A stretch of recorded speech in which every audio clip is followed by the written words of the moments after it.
Hello, everyone. My name is Callie Mitchell. I'm a gender policy analyst at the New Lines Institute for Strategy and Policy.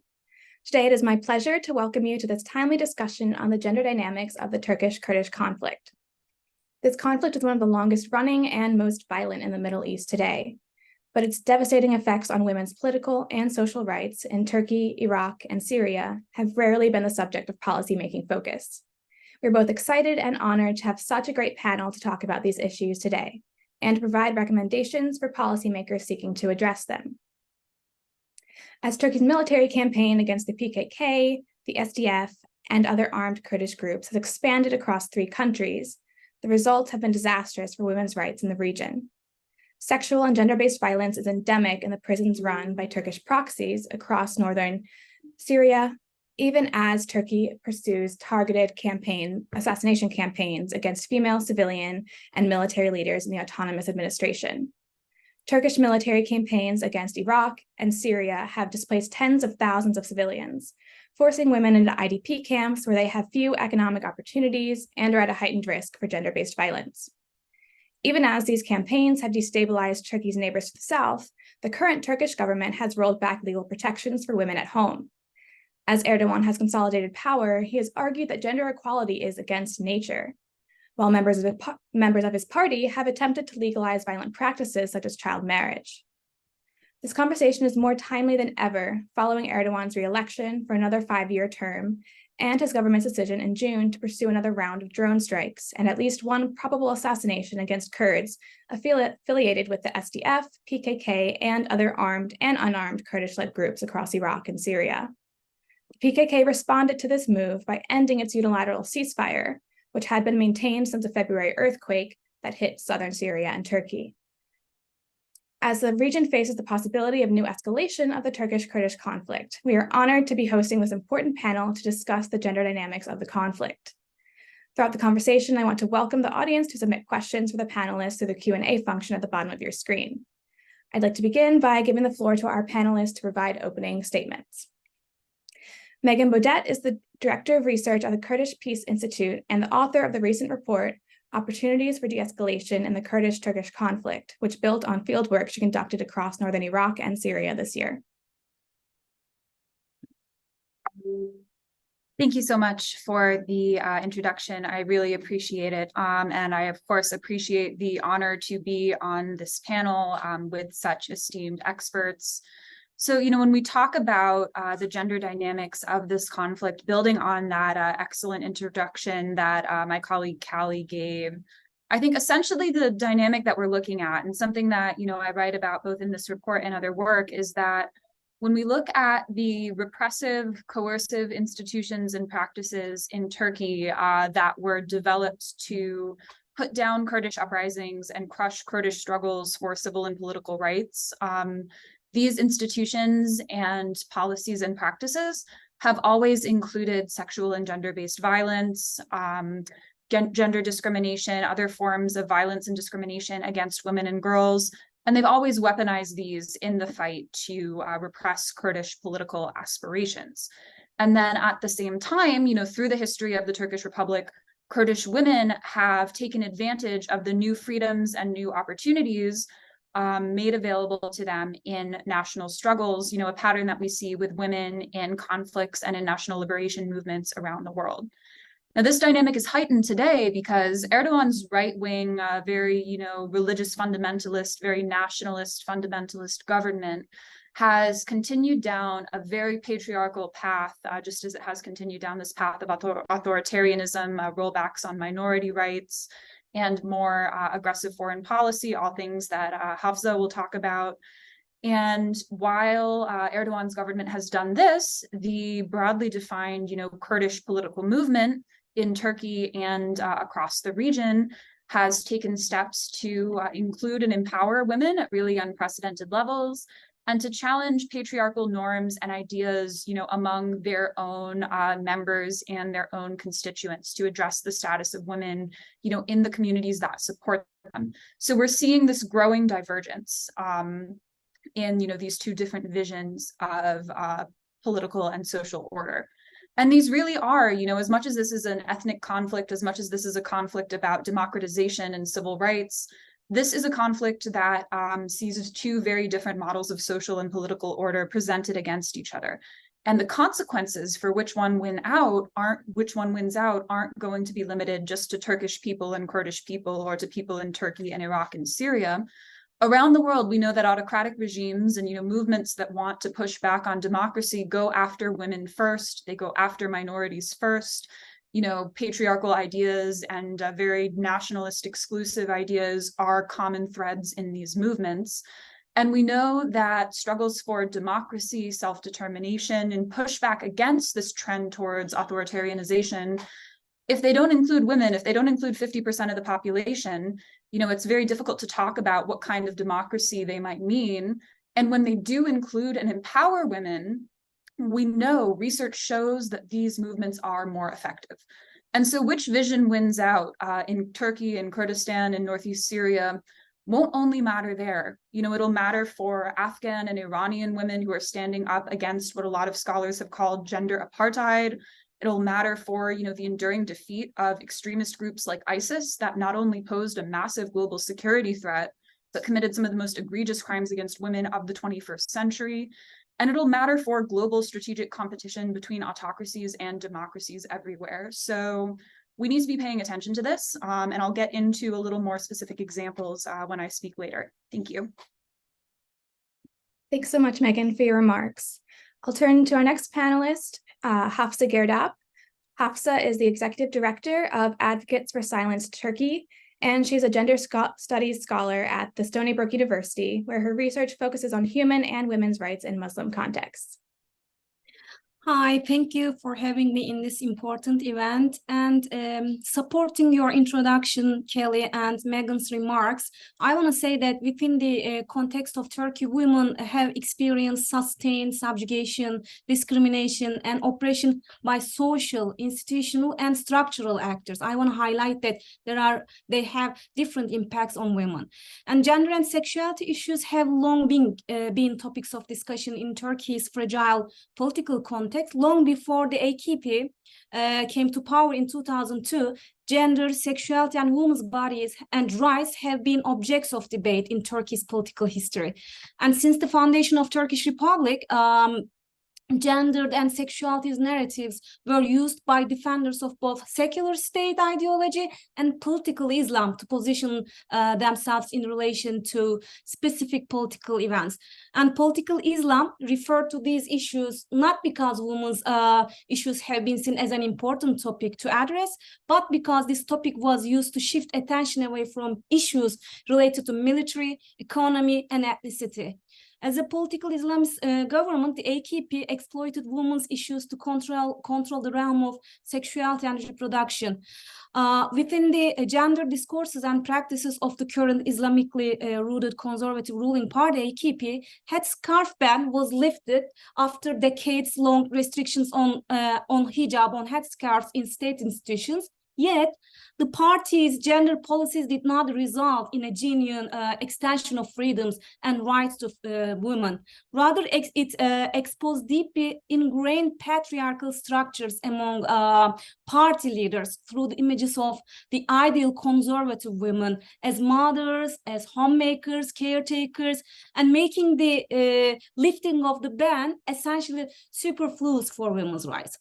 And especially during its first term, the AKP engaged with women's civil organizations, so civil society activist groups, and their policy preferences, resulting really in changes seen as progressive and changes in gender policies, including the amendment of the Penal Code in 2004, increasing punishments for gender-based violence, and the signing of the Council of Europe Convention on Combating Violence Against Women, which is known as Istanbul Convention, were made in that period.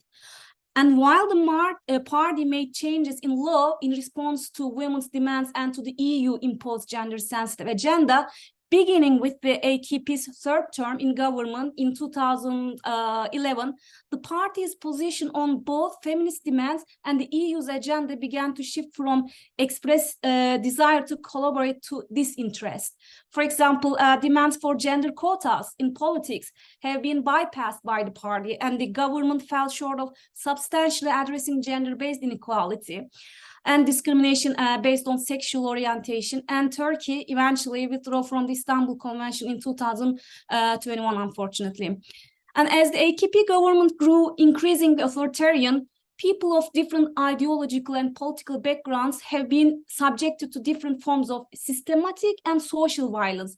And gender and sexuality issues have been one of the areas in which the oppressive turn manifested itself, attracting the attention of many scholars. And since the referendum in 2010, September 2010, which curtailed the power of judiciary and the army and gave more power to Erdogan to appoint judges, Turkey has shifted more and more to authoritarianism. And the government in Turkey is currently using Islamist discourse to consolidate popularity among conservative Turkish citizens, which constitute the majority of the electorate, by generating populist resentment of progressive movements in regard to westernization and democratization, and resistance to women's voices, especially against feminist discourse, has risen in the last decade. Women's roles in society have been shaped as far more traditional, with the state deeply involved in shaping intimate decisions and practices.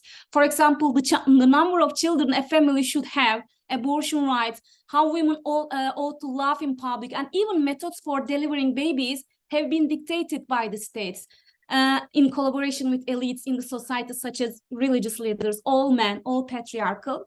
And all arguments about these debates have been made by tying women's roles to traditional and Islamist views. And it appears that more than half of the population, unfortunately, in Turkey is content with this approach, convinced that Turkey, as a leading power in the region, is resisting Western imperialism and keeping Islamic conservatism. So I want to say that, I don't want to say that, but unfortunately, this is the situation. We will more likely continue to see these same problems in the new term of Erdogan and his administration.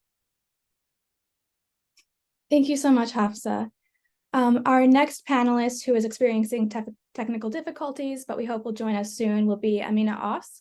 Amina is the deputy co-chair of the Autonomous Administration of North and East Syria, where she has seen firsthand and worked to address the effects of this conflict on women and girls in northern Syria. So now we'll shift gears to the moderated Q&A, after which point we will go into the audience Q&A. And as I said earlier, please feel free to submit your questions through the Q&A function at the bottom of your screen. So I'll direct my first question to Megan. In your report, De-Escalating the Turkish-Kurdish Conflict, you note that the gender dimension of the conflict is essential yet often overlooked. Why is it so important for policymakers to understand this aspect of the conflict? Thank you. Yeah, that's a good question. Well, first, look, women are half the population. So when they're insecure, societies and countries are insecure as well. You hear this a lot, on the ground in northern Syria. When I was doing the research for this report, one thing that women repeated to me again and again is that the reason for a lot of internal displacement there from areas like Afrin and Serikaniye to areas, controlled by the Autonomous Administration is the fear of violence against women perpetrated by Turkey-backed armed groups, the fear of being forced out of public life, which these groups and, the Turkish presence have done to women in the occupied areas.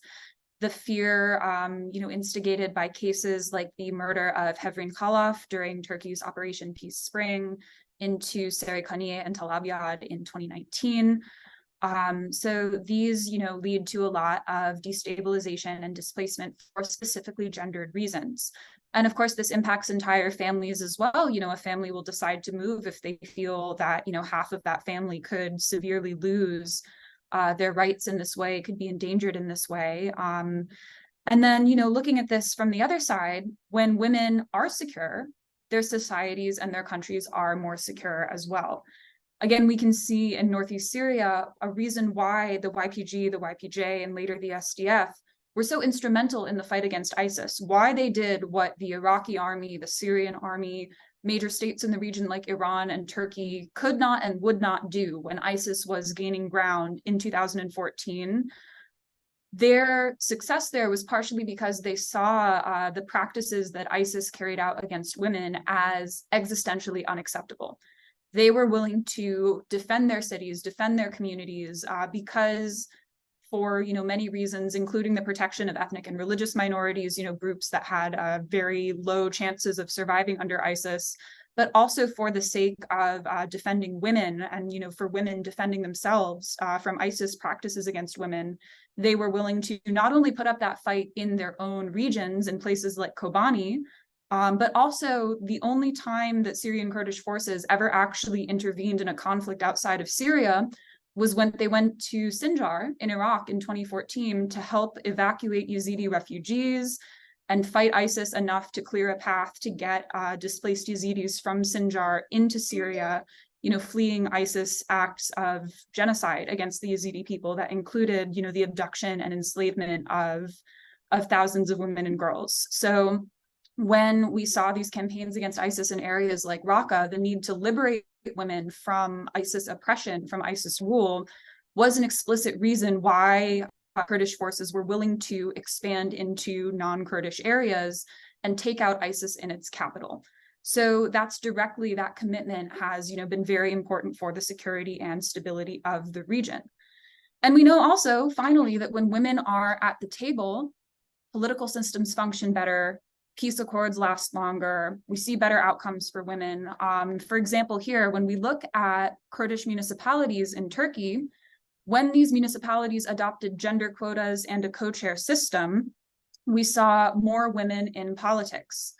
We also saw, because of the efforts of women organizing in these parties, both male and female political leaders at the local level implementing policies in their municipalities in order to encourage girls' education, disincentivize and discourage male violence against women, to empower survivors and give them places to go, resources for them and their children, to give vulnerable women economic opportunities through things like economic cooperatives, even policies like Kurdish language childcare, so that women could work and their children could have a space to play and, engage in age-appropriate learning activities in their first language, which in Turkey, where one of the main issues related to the Kurdish question is about language rights, that's a huge deal. That's something that's, important for both issues of minority rights and for empowering women, to participate in politics.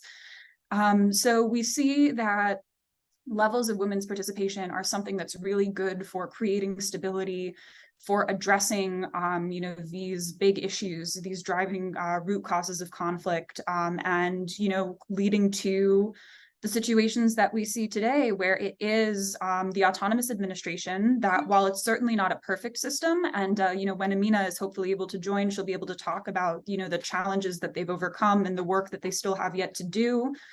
It's no coincidence that this region that's done the most to empower and include women and to start to tackle really ingrained patriarchal ideas and practices is also the most stable and secure part of Syria when you compare it to the areas under regime control and the areas under the control of Turkey-backed armed groups. So it has all of these benefits that are good for political stability, for military security, and for addressing, not only for ending conflicts, but addressing the root causes of conflicts as well. And when policymakers are thinking about not only stopgap measures, but actual sustainable solutions to conflicts in the region, women have to be at the table, women have to be part of the conversation. And we've seen time and time again that the way that the Kurdish women's movement has done this has been really beneficial for that security and that stability, for not just ending these endless wars, but preventing the next one. And the way that Turkey intervenes against them has been very, very destabilizing. It's caused these, it's exacerbated these conflicts, and that's had a lot of knock-on effects to policy, not only in the Middle East, but in Europe as well. So it's important to be paying attention to this because it really benefits, first and foremost, women and girls in these communities themselves, but it benefits everyone's security in the long term. Absolutely. Thank you, Megan. You made some really great points. I'd like to turn next to Hafsa and ask, after 20 years in power, how has Erdogan changed the situation for women's rights in Turkey? And with another 5 years in power, what new changes can we expect to see? On top of what I said earlier, in the aftermath of the 2016 coup, increasing numbers of women were marginalized based on their social status, gender, and ethnic identities. While the regime that controls the government in Turkey has always been based on a male-dominated, patriarchal and militaristic mindset, particularly after the coup attempt, this mindset has merged with political Islamist thought, and the discourse which justifies these drastic legal means expanded forms of violence. Emergency decrees and increasing autocratic tendencies, as I mentioned, have negatively affected women's rights and limited independent women's organizations. Lots of NGOs, women's organizations, especially Kurdish ones, were shut down. And a key example is withdrawal from the Istanbul Convention, which immediately impacted the struggle for women's rights and violence against women, including a dramatic increase in femicide. And again, following the coup attempt, women and LGBTQ people have been targeted as threats to society and the survival of the state. And this survival of the state is very, important to highlight, because all the regimes so far have used this as a proxy to, convince the society to support them. And as such, they have disproportionately been subjected to state-led and state-sanctioned social segregation, public oppression, and various forms of violence, including physical, sexual, economic, and psychological. And people consider dissidents or critics of the state based on their, political ideologies or ethnicities. They are stigmatized as terrorists and subject to mass arbitrary incarceration and even torture. Many NGO civil society organizations have been forced to close, and it has made it difficult to fight these state tactics. And what is more, under the influence of the regime's discriminatory acts and oppression, the society has developed more heteronormative and patriarchal discourses against stigmatized individuals and groups, including Kurdish women, women affiliated with the Gulen movement, refugee women, LGBTQ individuals. And more identity variables, have been targeted in the state-led and state-sanctioned gender-based violence. So here I want to draw attention to a significant concept: gendered racism. By gendered racism in Turkey, I refer to discrimination, prejudice, and violence that women in Turkey experience due to their gender and other intersecting identities, such as their race, ethnicity, religion, or sexual orientation. And as Megan just, highlighted, due to the conflicts in the region, in Syria, in Iraq, including Turkey, which are mostly conducted by ISIS, Syrian women, Yazidi women, Christian women have been facing extreme violence. I didn't get, sorry. My Siri just, worked without my knowledge. And we have to highlight that Turkey has been contributing to this violence by engaging with those war crimes. Turkey, everybody knows that Turkey has been supporting these, groups. And as a result, Turkey has been receiving a lot of refugees, immigrants, of course, including those women that I mentioned. And eventually, Turkey has seen an increase in gender-based violence and discrimination against women, particularly these from marginalized communities, such as, again, as I mentioned, Kurdish, Arab, Yazidi, Syrian, Assyrian, and other refugee women. And women from these communities often face multiple forms of discrimination, including gendered racism. They may be subjected to hate speech, sexual harassment, physical violence due to their gender and ethnicity. And additionally, they may face barriers to education, to rights, civil and political rights, education, employment, and healthcare, due to their social status and race. So basically, in contemporary Turkey, women's rights and women's agency in the public sphere have come to be viewed as a threat to the government. There is this citizenship concept, national identity, established citizen, more precisely, established women citizen. Behavior outside of this model, patriarchal heteronormative gender roles, were seen as disruptive and dangerous. And in this regard, Kurdish women in Turkey face significant challenges in terms of their rights and freedoms. The Kurdish population in Turkey has long been subject to discrimination and violence, particularly women, vulnerable to these abuses. And in recent years, Kurdish women have played a leading role actually in the struggle for greater rights and autonomy for the not only for the Kurdish population, but also many other women. And they have been active in political and social movements and have advocated for greater representation and participation in decision-making processes. But despite their efforts, Kurdish women in Turkey continue to face numerous obstacles in their request for equal rights. They face discrimination, and they have lack of access to educational or employment-based other basic rights. And one of the key issues facing Kurdish women in Turkey is the lack of legal protections for their rights, because the Turkish government has been criticized for failing to enforce laws against domestic violence and for failing to provide adequate support services for victims. These women face greater barriers to accessing justice and protection from violence. And Alevi community is also similarly has been facing social, cultural, and economic marginalization for years. It's important to highlight, to understand that current state-sanctioned gender violence didn't begin with the coup. Instead, the coup provided the opportunity to expand and make more visible long-standing patterns of oppression. And the ethnic formation of Turkish nationality, the promotion of the ideal Turkish family, and gender stereotypes have contributed to othering and demonization of minorities and LGBTQ individuals.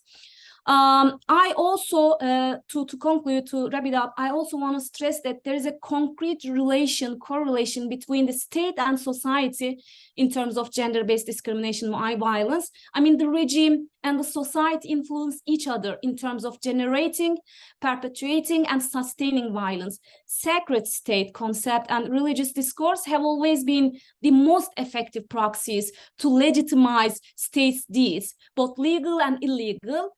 And if the state stigmatizes a specific individual or a group as convicted as terrorists, then a huge part of the society agrees without any questions. And the regime targets, demonizes, stigmatizes specific individuals and groups, and manipulates the public discourse through media in ways that translate to broader social exclusion. Thank you so much, Hafsa. I'd like to go back to Megan for my next question. And ask, what are your recommendations to policymakers in Washington that are seeking to address this issue? Yeah, of course. I would say, first of all, and I think we'll get into this in the Q&A, but despite everything that's been going on lately with Turkey and NATO, we're seeing a lot of calls for what I would term appeasement of Turkey's militarized and securitized approach to its Kurdish question, and to broader issues of democratization, the rights of women, the rights of minorities, of any marginalized community in that country.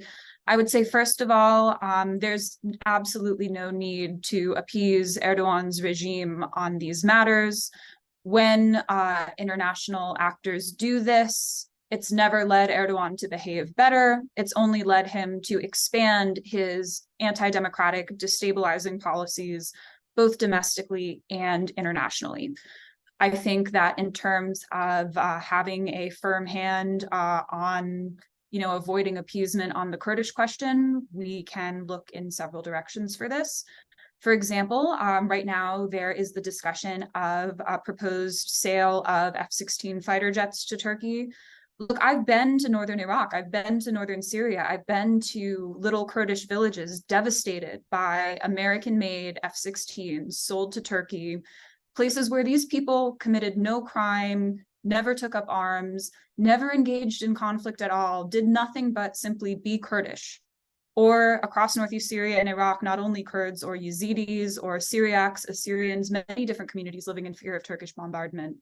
And of course, when we have displacement, when we have these attacks, when people are forced to flee their homes, this negatively impacts women, refugee women and displaced women, as Hafsa talked about, are a group that are particularly vulnerable.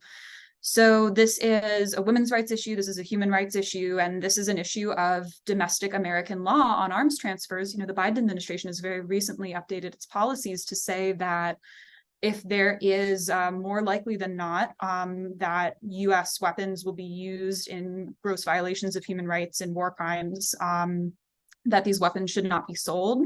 And we know that not only more likely than not, but almost certainly, if F-16s are sold to Turkey, they will be used against civilians, and also from less a human rights perspective than a security perspective against the SDF, the armed forces that are responsible for keeping ISIS down in Syria.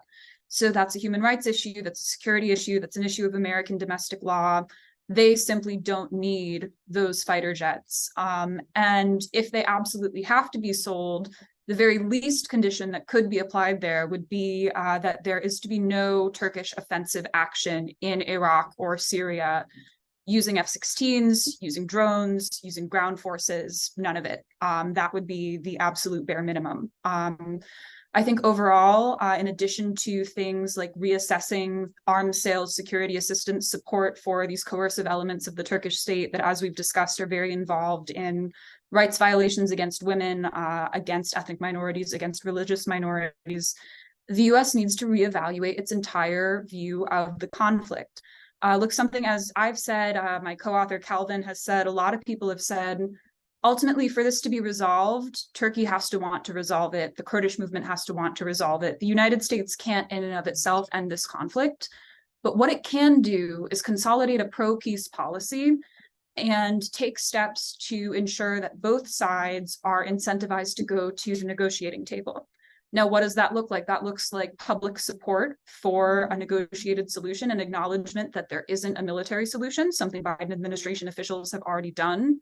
That looks like an end to the terrorism framework, to the designation of the PKK as a terrorist organization, to policies that follow from that, like sanctions on individuals who've been involved in previous peace processes and political dialogues, like some of those Trump-era rewards for information on some of the leaders of Kurdish groups. All of these policies do not incentivize negotiations. They do not incentivize dialogue. They have not shortened the conflict by a single day or saved a single life on either side. What they do is give strength and support to the most nationalist and militarist elements of the state in Turkey, whose definition of terrorism that they believe that the US is endorsing when it does this is not related to armed activity or the use of force at all, but encompasses any kind of pro-Kurdish or dissident political expression.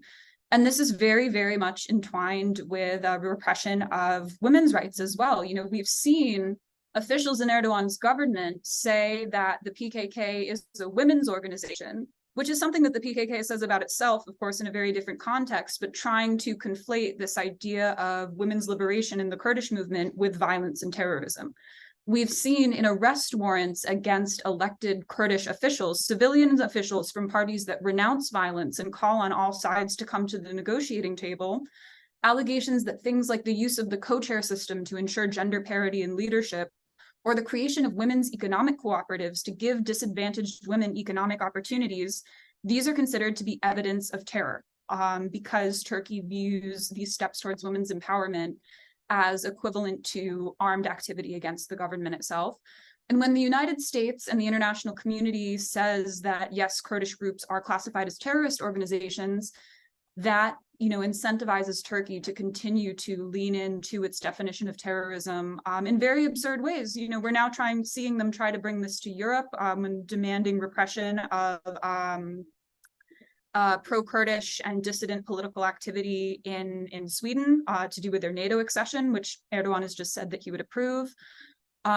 We even have seen examples of this in the United States. I think it was 5 or 6 years ago at Sheridan Circle when Kurdish and Armenian protesters were attacked by Erdogan's security guards simply for voicing their opinions against him. And of course, Turkey accused these peaceful American protesters of being terrorists for nothing other than their ethnicity and the fact that they exercise their First Amendment rights. So don't legitimize the terror designation. Approach this as a conflict with political roots that has political solutions, and make clear to both sides that there are rewards to be had for coming to the table, having a serious dialogue, and coming towards a democratic and just political solution, and that there are disincentives for continued violent activity. Because we know that when the US does that, there can be breakthroughs, right? There was not, as we discussed in the report, a Turkish invasion of Syria last November after the Istanbul bombing, which remains unsolved, and a very destabilizing Turkish campaign of airstrikes. And part of that was because of outside diplomacy, because both sides were convinced by outside diplomacy. So keeping that opposition to an invasion as a floor, not a ceiling, and then building on that to consolidate a pro-peace policy, urge Turkey to come to the table. I think something very interesting that Erdogan said recently, in this whole NATO negotiation where he talked about returning Turkey to the EU. Look, if Turkey were to follow EU law and standards, and even to implement its own domestic laws on cases like that of Osman Kavala and Selahattin Demirtas, who are in prison in violation of constitutionally binding European Court of Human Rights decisions, to allow Abdullah Öcalan, the leader of the PKK, to communicate with his lawyers and share messages and participate in some kind of dialogue if that were to exist, to end, the repression of peaceful legal politicians and activists, asking for a peaceful solution to the Kurdish question, running for office, trying to move this issue away from the territory of armed struggle and into the territory of civil politics. If Turkey were to take those steps and really align itself with those kinds of European legal frameworks, that could really be a real basis for ending this. I think there's a lot of concerning signs of things getting worse, but I think that US engagement could make things better. And so really taking steps to minimize and delegitimize this sort of terrorism, militaristic framework of the conflict and legitimize, promote, and incentivize on both sides a just, democratic, negotiated political solution. That's what has to be done. And that would have, I think, real benefits for the rights of women, the rights of Kurds and other minorities, and really for all the people of Turkey as a whole who don't benefit from this ongoing conflict, haven't benefited over the past 40 years, and won't benefit if it continues to go on for another 4 decades. Thank you, Megan. I'll go back to Hafsa for my next question. And ask, is there a relationship between Erdogan's attitudes towards gender equality and broader issues in Turkey relating to rising nationalism, democratic backsliding, and the country's increasingly militarist and interventionist foreign policy? Yes, of course. And as a scholar, I would like to talk about the grassroots or the on the ground situations, actually, not the academic words or academic approach. As a scholar, I made a research with my colleagues at the university on the state-led and state-sanctioned violence in Turkey, and we had a lot of findings which highlight different forms of violence and different forms of discourses Turkey has conducted. One of the respondents in our study, now an asylum seeker in Europe, stated that she would have stayed and resisted, but she couldn't afford that violence in detention, including rape threats and sexual assault. So we see that Turkey is not only using, discourses in the society to, demonize or dehumanizes ethnic backgrounds or, religious backgrounds and sexual backgrounds, but also uses, physical, concrete violence against women in state organizations, behind the doors of state institutions. So rape, sexual assaults are commonly used, torture or state tactics against women. Another woman who was all over social media and who consistently reported rape, torture and mistreatment by the guards and prison doctors was Garibe Gezer. You all know about her, a Kurdish woman in her late 20s. And after several attempts to be heard by authorities, she committed suicide in jail. Her case shows how physical and psychological abuse lead people to verge of death. So here, I would like to draw attention international human rights community to the responsibilities they have. In terms of the global context, we have to urge international organizations to take immediate action by holding Turkey accountable for not abiding by international conventions, war crimes, considering its military interventions, weapon deals, UN, NATO, European Court of Human Rights must do whatever their responsibility in this matter is, among which we can say that releasing political prisoners, as just Megan mentioned, because this is a very important step in terms of implementing human rights laws. And in terms of domestic context, we need to build unity and solidarity, disregarding the Turkish regime's promotion of national identity, established citizen identity, which demonizes ethnic or religious minorities. And we have to embrace our differences, because it's all grassroots work. Because it's not a top from top, but from the bottom work that we could only achieve. And we have to embrace our differences to fight against violence against women and gender-based violence. I again would like to draw attention to withdrawal from the Istanbul Convention, which is very important, very concrete step, because it's a very, landmark treaty on preventing and combating violence against women. So remember that in 2020, 334 women were killed. This is huge. This is huge. Almost every day, a woman was killed in Turkey because of the impunity issue, because domestic laws are not protecting, women against femicide. And in 2021, it was 280.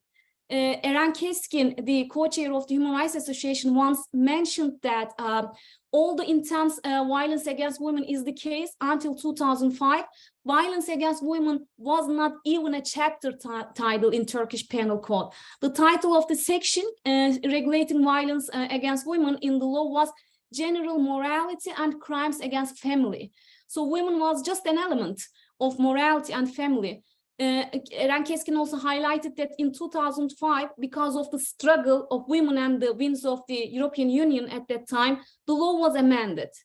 And violence against women came into the law with the title Sexual Assault Crimes. However, even if the written law has changed, it cannot be said that there has been a major change in practice and understanding in terms of violence and discrimination against women from different backgrounds, religious, ethnic, and sexual backgrounds. I mean, the mindsets, the language, the discourses are of high importance, considering the actions and also implementation of already existing laws in addition to the withdrawal from the convention. So we have to organize and mobilize all together, including international, transnational human rights community, feminist organizations, to politically, socially, educationally fight against injustices and violences Turkey carries out. Thank you so much, Hafsa. We are now joined by our third panelist, Amina. So I will turn to her and ask what steps the Autonomous Administration has taken to support women's inclusion in governance. What laws, social attitudes, and practices that harm or disadvantage women has the Autonomous Administration focused on in this context, and what have been the results? خفتوانه ما سیام جتبلی مبو برز امنا وسیم دخوازم پرسه کشته بکن ریوبریه خسر داکو بشتربونا جنان ده ریوبریه ده زیده تر بکن چگاب آویتن و هر وها دوی وارید لسر قانون یعنی هلوستن جواکی و پراتیکین کدناف جواکی ده هنه کزراری ددن جنان دوانه چوا معامله کر و دوی وارید چه انجام درکتن جوان گاوینکو و آویتیه شکرما خوش دوسته جمله انجام کی راوسته که از وانه جبر به انگلیزی ورگرینم کرم که gelek spas û pir suryapotin teknîkî hebû bi guman navaroka peyvên hevalê min ê li ser grûpê hemû derbarê rewşê jin hebû. Esas em bêjin doza jin ne tenê doza parçekiye, doza netewekiye jin hemû bi yek dozê ne. Eger nîzamên netewperist bin, sîstemên netewperist rêbazekî nêzîkî doza jin bûne. Eger sîstemên kapitalîst bin, rêbazekî nêzîkî doza jin bûne. Ama bi netîcede rengê me çi dibe, sîstemên ku em wek jin tê de jiyan dikin çi bi şêwazî bê, mafê jinê tê de tune. بله از حیا بر ورگرینم بیزناته Hello, everyone, and sorry for the delay. I had some technical issues, but finally I'm here. I have listened to these speeches of my colleagues about all women, and I just would like to underline and emphasize that the struggle of women do not belong only one nation or one part of the world. It is a holistic approach. It's a holistic struggle, and nationalism, capitalism, the way that they approach the women is also require a specific answer towards their attitude. We'll continue. Kerem. اگر ما وكجن كرد الباكر وروجلات السوري ما بس شورش ديكر ما بود ام كاربن راستيا كوتي جن جيان دكي دبي ولاكي ده وهرتن تيبكن هم دجي حتى جن كاربي جبأت دكي وبهرتن تشيكي بجداري حمو صادابي بيجستا بملي زاغوني هناك ما في جن بين فارستن. In northern Syria and in northern eastern Syria, when we started this struggle, we wanted to change the reality of women within the society. And in order to make it possible, even let the women dare to bring some changes to the society and also the other traditional structure, we also prepared some legal framework and some change of sort of laws and legislation. یک دیوان اساسی ریوبری خسر کلتا جواتی سیاسی اخلاقی کلتا اکولوژی آزادی اجنه جبونا تیبت دیوان دموکراتی ریوبری خسر ده داوین پراتیکی اساسی آهات آویشتن یک جی جند جی بریاره ده جی خودتن و بشداربونا همو قاضی کو جن را وقت قاضی کو تیبست جن تیره جی خانگری جن بشداری و خدابی کو کاربی داوامات خوبی که بوشوی و کدالتی. As the autonomous administration, our main principle, in addition to more for a moral and political society, in addition to ecology, freedom of women is one of the sine qua non basics and the conditions for the society.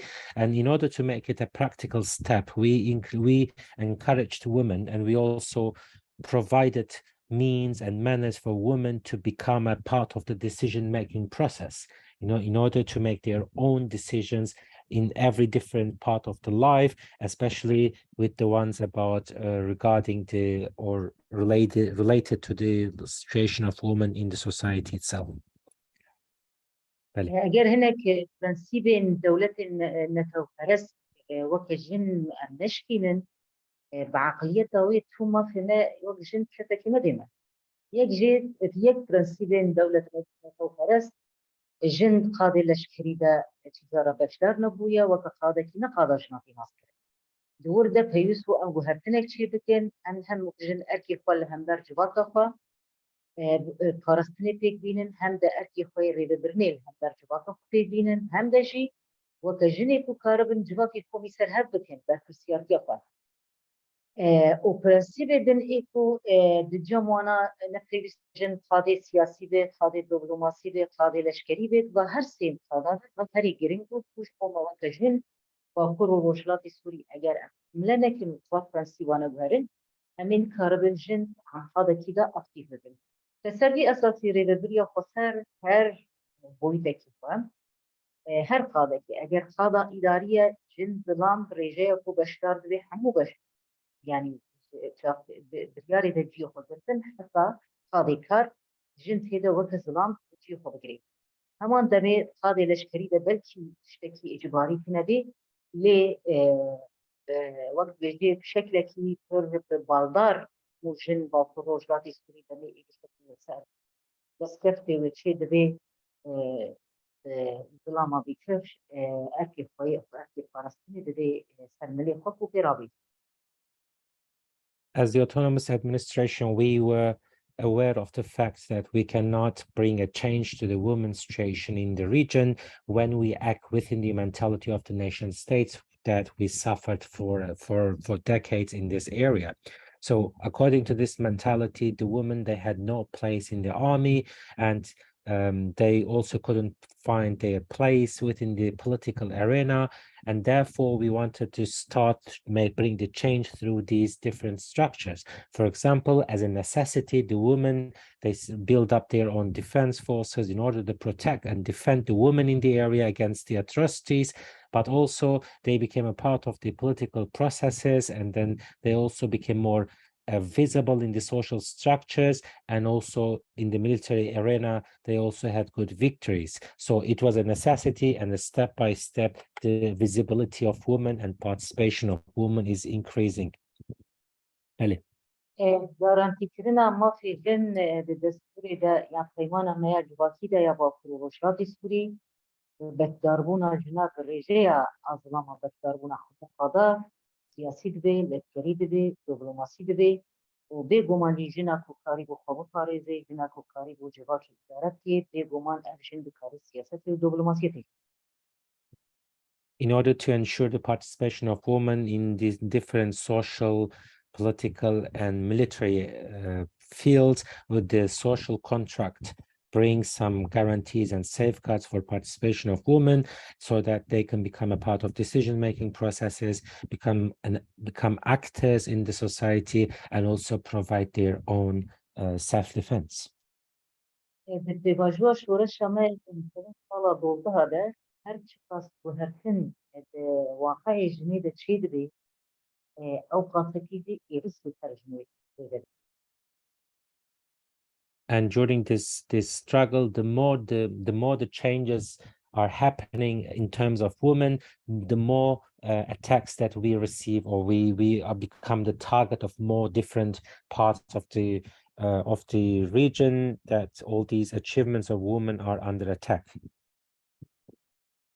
چونکو د شخص جنده جواب کی رو هدف بگیرتن اگر لشکری بی اگر اخلاقیت جواب تمدن وکا بیره کو جهان ایرو همون نوالی پولینه که ده چاو کار بی دجیوه کپوشین بکی ما بهشگر کپتا کنو غیری بینن در پسیاتی که جنزن لهمبر پارستنا بی جواب که لهمبر بی شری ناخویان شری پیدت لکه شری پارستنا حدود خود استفاده کرده لهمبر ایریش کی بزانبون کل سرباکر و روشات سوری و اد ایریشنی هدف بگیری همان گمان همان دنی وقتی ده برسیاتی جن مسترتکی و همان دنی بالداری اوی است و جیده کری بود هدف پارستنا. And we know that when the women are being targeted, it's not the only women, but it's the attack on entire region, entire system, entire project that we have in northern eastern Syria that's being targeted in the personality of women. And there's a special warfare against women, which also brings more responsibility for women to defend themselves, but also to raise awareness among the women for this responsibility that they need to undertake. Bale. ایرو الباکور و روجلات سوری پشتین ایریشین لشکری ایرو دولت ترک ملکی و انجام نگیر روس ایران رژیم سوری هر کس چاپ خود بازین شرین و کارب چاوین مدل دموکراتیک پروژه دموکراتیک باکور و روجلات تیک ببید کی هدف. And not only the Turkish attacks remained unanswered, or they didn't reach the goals that they had, but also Russia and Iran are the other actors that are targeting the autonomous administration and trying to prevent this democratic project to get successful. بله. بگمان حتی آنها بواجه 12 ساله ایما وقت باکور و روجلات سوری ایدار اما تا زاروک کی تمنی وی بود 12 سال ایده هر چیزی زانی باور دکی طاقت فهم موکی دکی واره کی تو کار به چاو خوب کاری ده و به آزادی جام بکی. And we see this northern and eastern Syrian autonomous administration. It's like 12 years old. It's like a 12-year-old child that can understand and also becomes capable of protecting itself and also making plans for future. So we are raising this project like our children, and now we reach a certain age that we can actually make understand and act within our capabilities in order to protect ourselves. ابنائي وطيقوا زحمتي مثلنا أمنا في أريكاريا دوست خنا إيكو مرة شري بيجي تروري بيجي هذا حتى باكر وجلات السوري رتبه ابنائي وطيقوا أمنا في مواطنين. But this doesn't mean that everything is perfect, and that we do not need support from our friends in our fight against terror. We need the solidarity and we need the support as well. إيرو في موديل الديمقراطي فوق أجر جملة دولتين جيراني مرة أجر تركيا ويا أجر إيران أجر رجيم سوريا أجر روس وكذا كي نابتوي قلب جرانا برتيب كيف ظاهي زارة الشري روجر ربريا خسر ذكرن وهركز أساس باكر وروجلات السوري في موديل الديمقراطي إذا ديني شابكانية وهرتنا بجغرافية دشيلي همان دمي باندورا خوا السيستم نتو فرس تركيا بكيل إيران بكيل رجيم سوري بكيل حتى وقت دوستين دولتك وفروس البرجواندي بكيل تجبنا وياكي نتني شركي أم بيرو بذهية رجيم بحثنا يام باندورا ويا الصالات شيء سيادة سياسة كل هم برجلي كل مشان دي توت نتوت كان دي أمنتني الهم بروين إيرو خروج مال أساس وقت خروجكو بوهرتنكي باكر روجلات سوريا ده شيء ببي أم بوهرتن أمو سوري باندور بكي سوري باندور كر روجلات نابين باندور بكي فيجونا وياكي أب دولتين ستو فرست إنه تو فرست هركس نابا شركي ديل همبر باكر روجلات سوري وهركس ريباز خوي جدا إيكو بلوبيات خوي سياسينا نافذن دنجي باكر روجلات سوري ده كده إيكو يكسر يريشمدكن لشكري روزانه ام شهیدا دادن في تنگی مسلمی کو داوی شهید کتن دکنه هدف خو شمال دن و رژیم سوریه کو بحمو روم استکوینه مای به فقط به قوت و امکانه تشت خبر وصا گرم دکی ایرانی گرم دکی چوا دکار وجار دن سرورتی آخویا ناوندی و گرینی سر هریم بخاطر درزدار کردن همش رجیل هم جداش. This democratic model that we have in northern and eastern Syria, it's being targeted by the neighboring countries and also the countries that are supporting them. For example, Syrian Ba'ath regime is targeting us, and also it's being supported by the Russians, and also Turkey and Iran are the other powers that targeting our model because they consider it as a threat for the nation states, for the nationalistic approaches.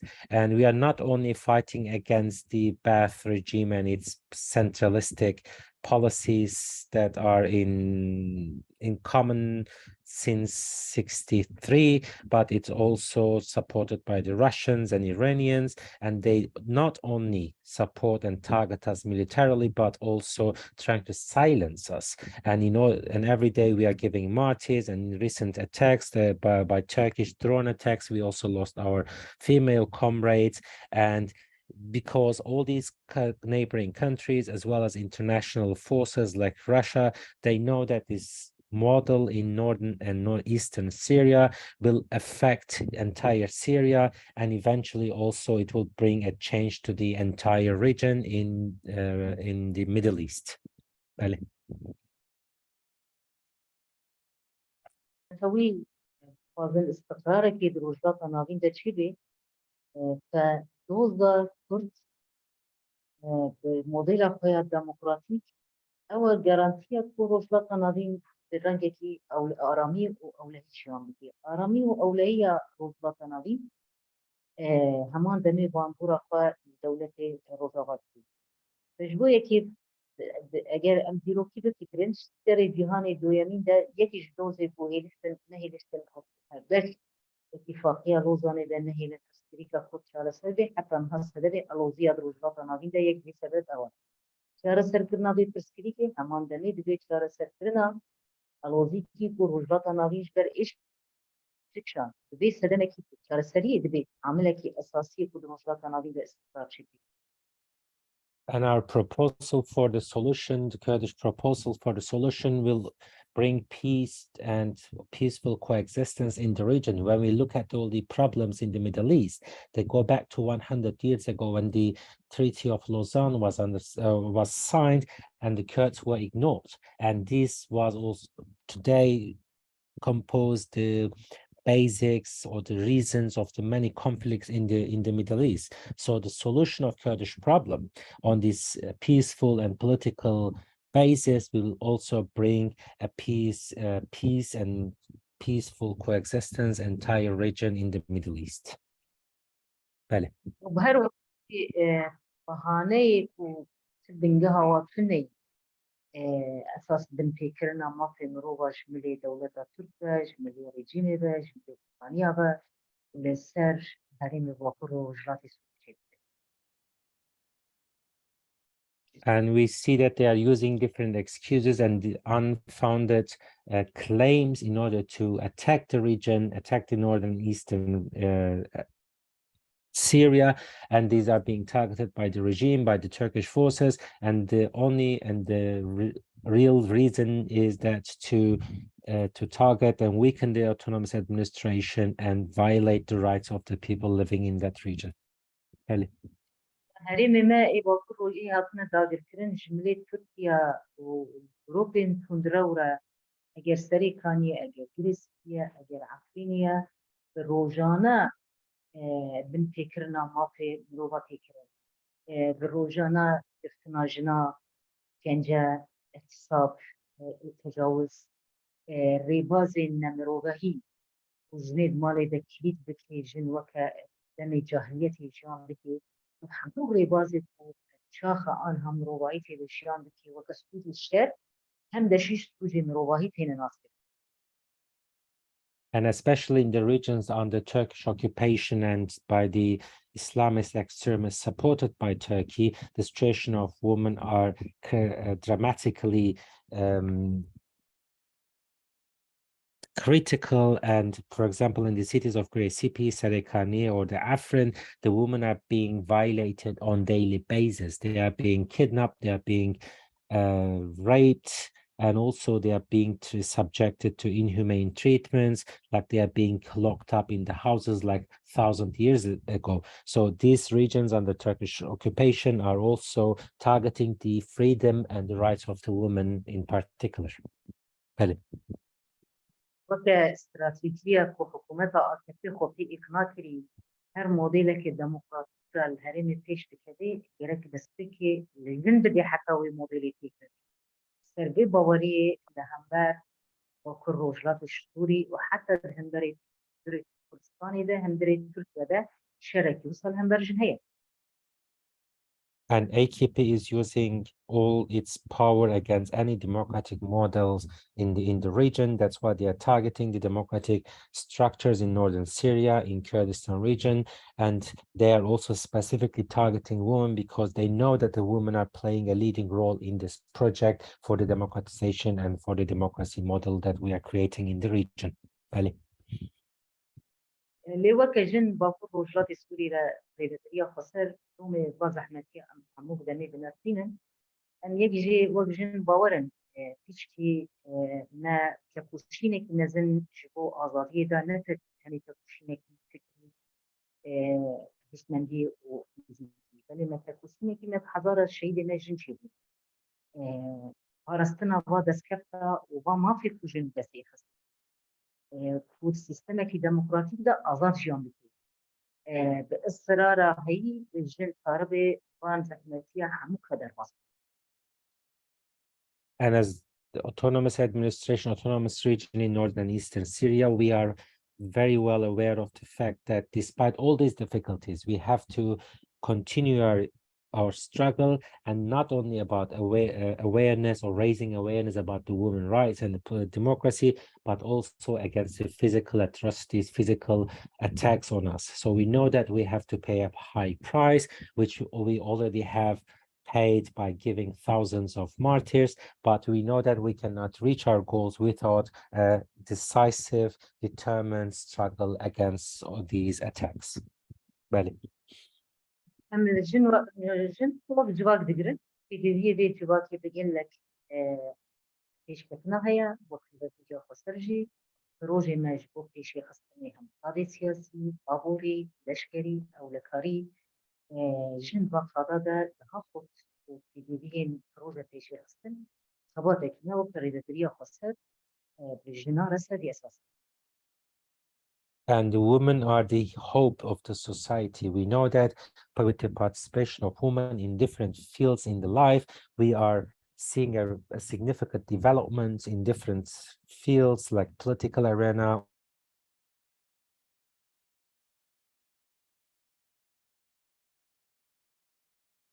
the society through women. That's the principle, that's the pillar of the approach of autonomous administration towards women and towards the freedom of women.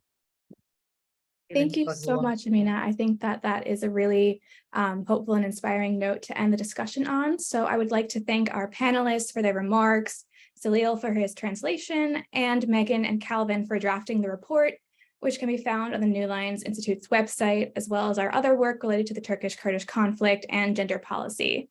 Thank you all so much for joining us for this timely and important discussion. Thank you. Gelek spas malata ve jbo xaftinate jbo her kesê de ku ke dawar kete wexta me li bê derê derbas bû bi xatirê we.